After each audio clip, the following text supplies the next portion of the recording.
మనిద్దరి మధ్యలో ఏ జన్మలో ఏ తీరని రుణం ఉందో, మరెందుకు ఇంతలో ఈ బంధనం ఇన్నింతలు పెరిగిందో. అమాయకమైన నీ చిన్నారి నవ్వును ఏ తల్లి కందో, ఇటే నీ దారి ఉందని నిన్ను ఏ సుడి గాలి పంపిందో.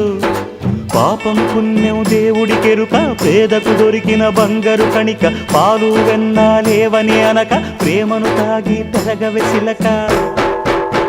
వలేసే పాడు లోకం కంటపడక ఉండు నాయనక, ఇలా నా గుండెలోనే గువ్వల కొలు ఉండిపోయింక.